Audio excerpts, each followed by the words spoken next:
What's up, guys? Ben here, Tactical Nutrition, and I want to talk to you guys about fat because we've been lied to about fat, okay? And I'm not talking about the rolls on your gut, I'm talking about dietary fat. So, in this video, we're going to have a little talk about different types of fats, a little bit of history behind why they demonize fat, and some tips for you guys. It won't be that long of a video, keep this under 10 minutes long. But, so if you still listen to the dietary guidelines of the United States government, which I strongly do not recommend, I just disregard them completely. You need to find people that actually know what they're talking about and aren't impacted by giant food companies. Because I will say real quickly that we know the government is lobbied heavily, not just by drug companies and pharmaceutical companies and things like that, and oil companies, which has a bit to do with it too, oil companies, but also like giant like grain industries. So like there's certain niches in the food industry where there's a lot of concentrated power and money. So like I remember seeing in like Fast Food Nation that like the United States, the Watermelon Association has like $3 million a year budget or something, but like the United States like dairy industry, for instance, has like 10 billion or something. You know what I mean? So those are the companies that really, those are the industries that really lobby the government. And a big part of this whole entire scheme is grains, because grains are not okay. Grains are a great way to feed a population if you're in times of hunger. It can be grown fairly regularly. You can grow a lot of it. It carries a lot of calories. There's a lot that can be done with it. So I'm not demonizing grain itself. What I'm saying is it's also in every single processed product that you can get out there. Processed grains, I mean, they're in all your breakfast cereals. They're in all your breads. They're in all that white bread, all this crap. I mean, all these restaurants, think of how many restaurants serve these like sandwiches and stuff like this. Anyway, I digress. I'm going to talk about fat. Anyway, so they always recommended low-fat diets for a while. And it makes sense on its head. People, it's like, oh, well, if I eat less fat, then I will have less body fat, because people don't understand that dietary fat and body fat are not the same thing, even remotely close. They have this. They almost shouldn't even have the same name. We should refer to it as adipose tissue. There's dietary fat and there's adipose tissue, right? Let's do that moving forward so we can differentiate between the two. Now, there are good and bad fats, and I want to talk to you about hydrogenated oils first of all. So just going a little bit into the science, and we don't need to go into the molecular stuff, but it is good to know, like, why do they call it hydrogenated? Because they've been saturated. Now, that's not to say, I don't want to mix these up with animal fats, aka saturated fats. What I mean is they've been, the normal fat, if you look at the molecules, and I don't have like a drawing on me, but you can look this up, hydrogenated oils basically have hydrogen atoms added to them all over the place. That's the best way I could describe it off the top of my head. So that's why they're hydrogenated. They've been hydrogenized. And these type of things, hydrogen is a free radical. It's created naturally through exercise, but that's a whole different story. But it is a free radical because it's only one proton. So it's a positively positively charged molecule, or yes, molecule, atom, whatever. It's not important. So what happens is we consume these hydrogenated oils. And what happened? And a lot of these hydrogenated oils are very processed, like vegetable oils. These are the type of oils that you're going to get at like fast food restaurants, where they deep fry their burgers, and they keep on using the same oil over and over, and it becomes like rancid oils. And so what happens is the hydrogen. The theory is it gets deposited into your body, and these free radicals, the hydrogen is, as it's broken down in your body, the hydrogen is released, and those are free radicals, which can cause a disease of all types. So those are hydrogenated oils. Now, that being said, you could deep fry, if you used lard or tallow, beef tallow, instead to deep fry your burger, then that would make a huge difference. It's changing the oil that you make the burger with would make a huge difference in the health of that burger.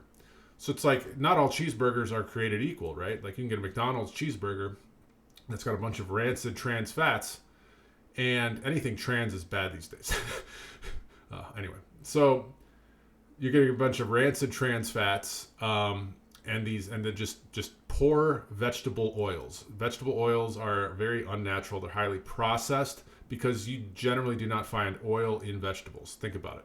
There are a few. Well, I was going to say olive oil, but technically olives are fruits, so that's actually a fruit oil. But I digress. So, but vegetable oils are like corn oil, canola oil, soybean oil, peanut oil. These are like generally corn. If you have like whole cooked corn, there's not a lot of fat in corn. There's barely any at all. You have to have a ton of corn, and then you have to like really refine it and really concentrate to get corn oil. Corn oil is one of the worst things out there. It's cheap. You can find it at the supermarket. That's why they use it. It's cheap and it can take a lot of heat.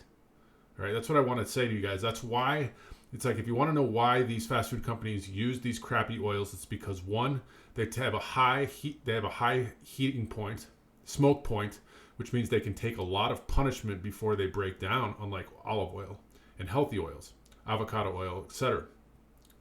And they're also cheap. So they got cheap and they can take a beating, which is perfect for the fast food industry, right? Because they're mass producing crap for you. But if you get healthy fats, so I want to talk about the omega-3, omega-6 fatty acid profile of animal fat. So I'm a big fan of animal fat if it is organic, right? That's a big difference. How the animal's fed is a huge difference. Keeping an eye on the time here. Is a huge difference in how healthy that animal fat is going to be, right? So if you get organic beef, I think is one of the best sources of fat out there. You're going to get what's called a high omega-3 to omega-6 ratio. And omega-3s are what you hear about omega-3 fatty acids. They're generally healthy for you. There's also found in fish, things like that, but it's oleic acid, DHA, EPA, things like that. We don't have to go into the different ones. All you need to know is omega-3s are generally good. You do want some omega-6s, but you want more omega-3s than omega-6s. So what happens is if you get like let's go back to the industrial fed cattle that's made that goes into the McDonald's cheeseburger, if that's meat at all. That animal has been fed like basically grains. Again, like just like we shouldn't be eating grains. It's not a natural staple of our diet. It's definitely not a natural staple for a cow or a chicken or any animal. Any animal. Like they might eat it, like maybe a goat, right? Like they may eat wild corn. Don't get me wrong, but they'll eat grass and shrubs and weeds and all types of stuff. They'll eat greens, natural greens. That's their normal diet. When they eat that, they get a healthier omega-3 to omega-6 ratio, okay? I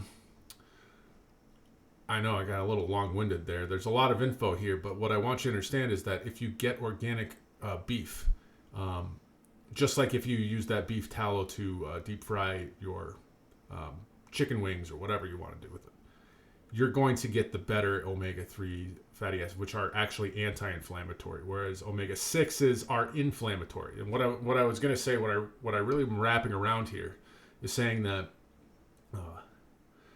when the industrial cattle is fed corn, it changes the makeup of its own meat because you are what you eat, and that's how the cows are too.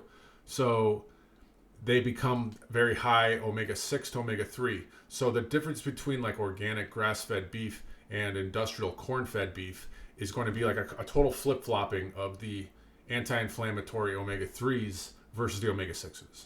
That's the main thing to understand. That's why I'm so adamant about getting organic meat. I mean, sometimes I understand people are on a budget.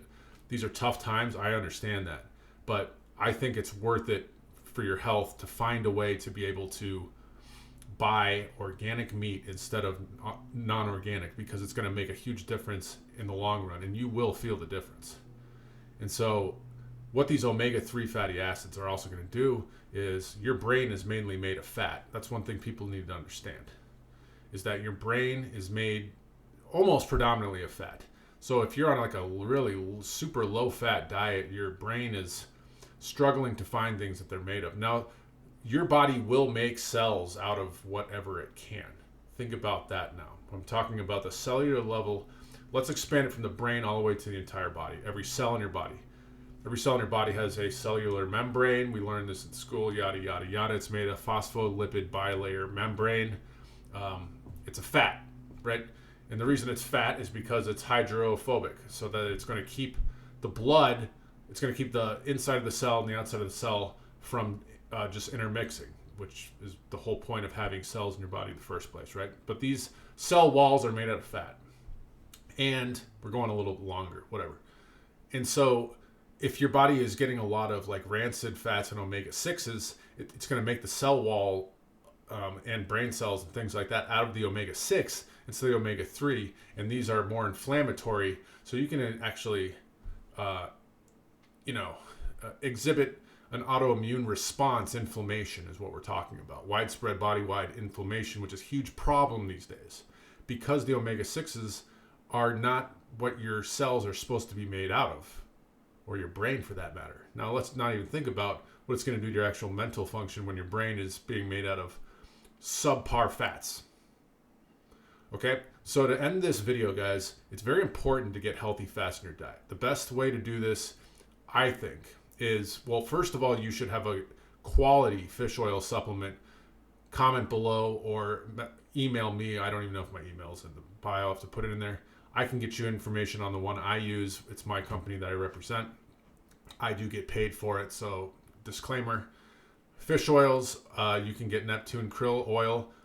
These are very proven supplements because they're just oil-based supplements. But if you get crappy, don't get crappy ones from like Walmart. Trust me.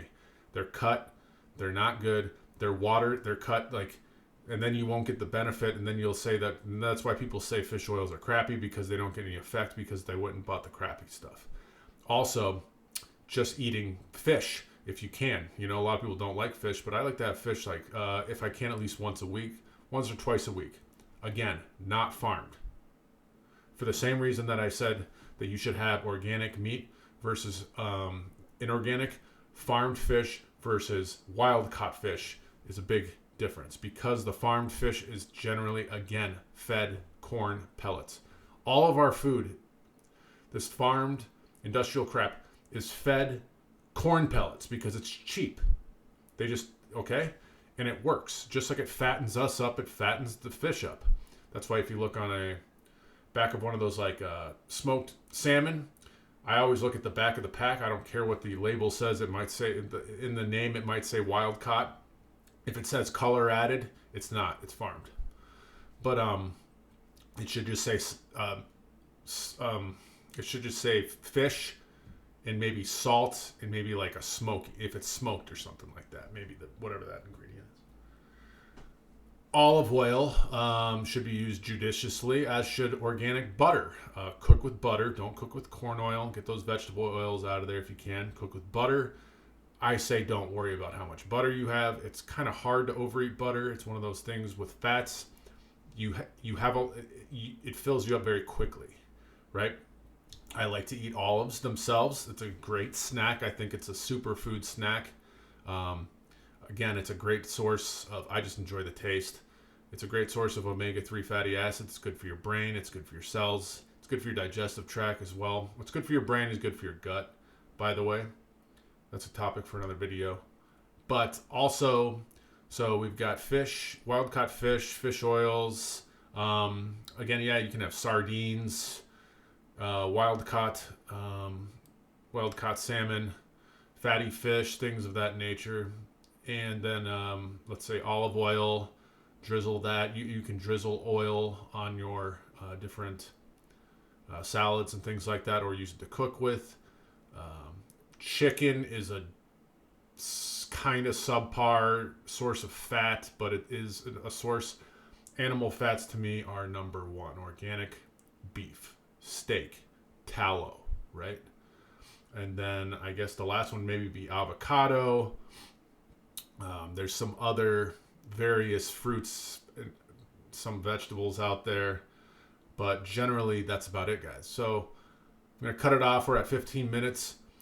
I hope you enjoyed the video. Please you know the deal. Please like and comment on the video because it really boosts the algorithm. I wanted to grow this channel, and it's very hard organically. So I hope you guys enjoy this. I will see you in the next one.